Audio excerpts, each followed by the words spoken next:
Shalom jemaat Tuhan, jumpa kembali dalam acara Light of Revival, renungan firman Tuhan yang akan menuntun kita di sepanjang hari ini.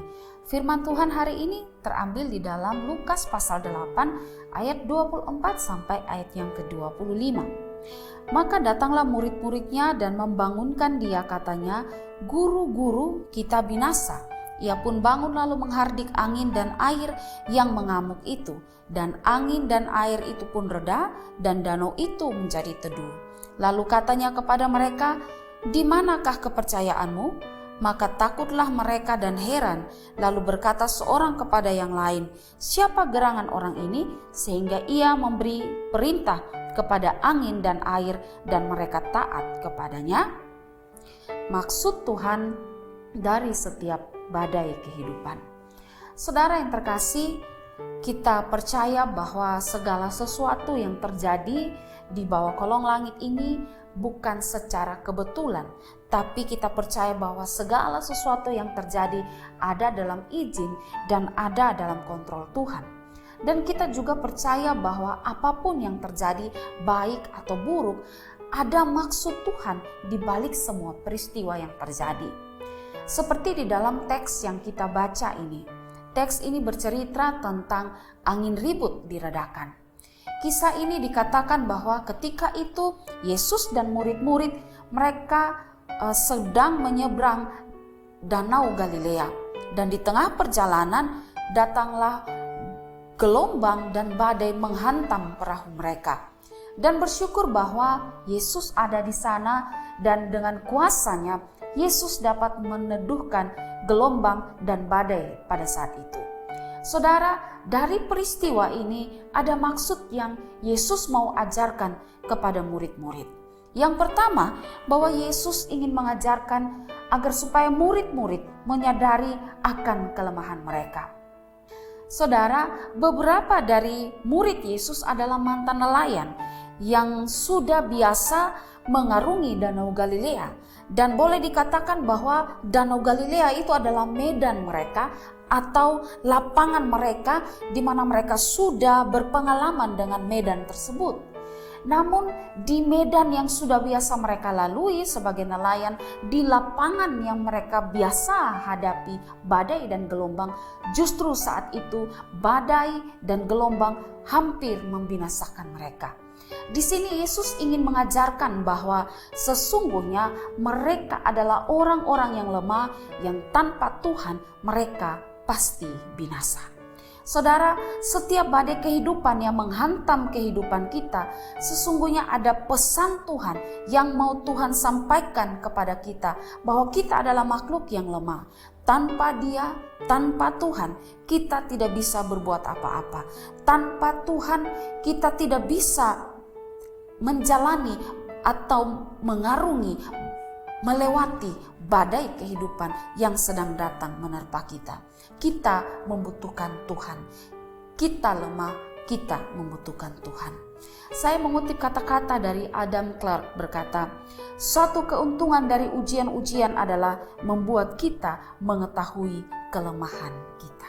Jadi bersyukur dengan ujian hidup, badai hidup yang datang membuat kita menyadari kita lemah dan kita membutuhkan Tuhan. Yang kedua, pesan atau maksud yang Yesus mau sampaikan kepada murid-murid lewat peristiwa ini adalah bahwa Tuhan mau menunjukkan kuasanya dan memperkenalkan dirinya kepada murid-murid. Saudara, di dalam ayat yang ke-25 yang kita baca dikatakan, "Maka takutlah mereka dan heran, lalu berkata seorang kepada yang lain, 'Siapa gerangan orang ini sehingga ia memberi perintah kepada angin dan air dan mereka taat kepadanya?'" Saudara, hari itu hari di mana murid-murid dihantam badai dan taufan, mata mereka akhirnya melihat satu mujizat yang besar di mana angin dan gelombang diredakan oleh Yesus Kristus. Dan di situ mereka bisa menyadari bahwa yang sedang mereka ikuti ini bukanlah seorang guru yang biasa-biasa saja, tapi adalah guru yang agung, adalah Tuhan dan adalah Allah. Karena itu dengan peristiwa ketika Yesus meredakan gelombang dan angin yang hampir membinasakan perahu murid-murid, Yesus ingin memperkenalkan diri kepada murid-murid bahwa Dia adalah Allah, bahwa Dia adalah Tuhan. Saudara, seandainya perahu murid-murid saat itu tidak dihantam oleh angin dan gelombang, oleh badai pada saat itu, maka kesempatan mereka untuk melihat mujizat dan mengenal Yesus bahwa Dia adalah Tuhan dan Dia adalah Allah itu tidak terjadi.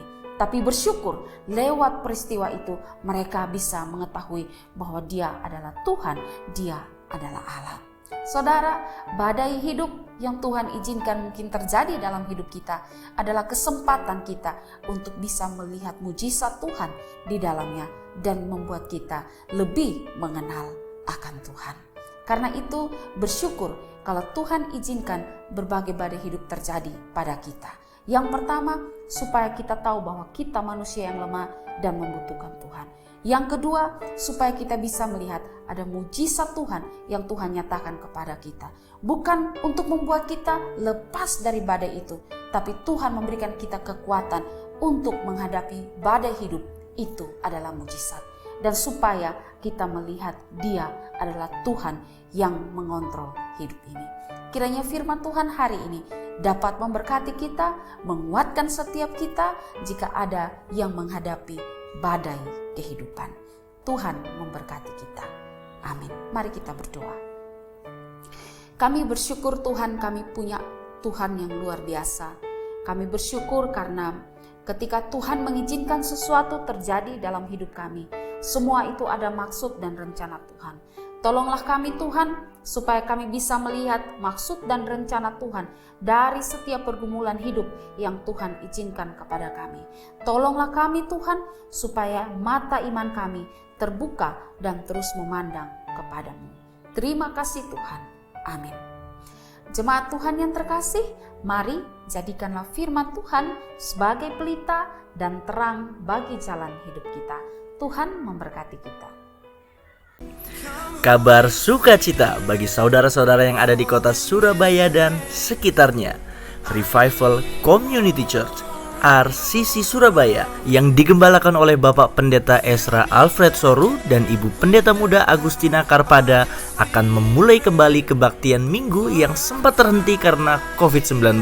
Kebaktian perdana 2023 ini akan dilaksanakan pada hari Minggu 29 Januari pada pukul 9.00 waktu Indonesia Barat dan berlokasi di Zoom Hotel Dharma Husada, Jalan Dharma Husada Blok A3 nomor 188 Mojo, Kecamatan Gubeng, Surabaya. Bagi simpatisan Revival yang ada di Surabaya, mari bergabung dalam kebaktian ini. Dan bagi saudara yang ada di luar Surabaya, mohon bantuan untuk menyampaikan informasi dan undangan ini kepada keluarga, sahabat, dan kenalan yang berada di Surabaya. Untuk informasi selanjutnya silakan hubungi Pendeta Muda Agustina Karpada via WhatsApp di nomor yang tertera. Tuhan Yesus memberkati. Rek ayo rek mlaku-mlaku nyang tunjungan. Rek ayo rek sukoreno bebarengan. Dek ayo dek PPKM wis bubaran. Dek ayo dek RCC wis kebaktian.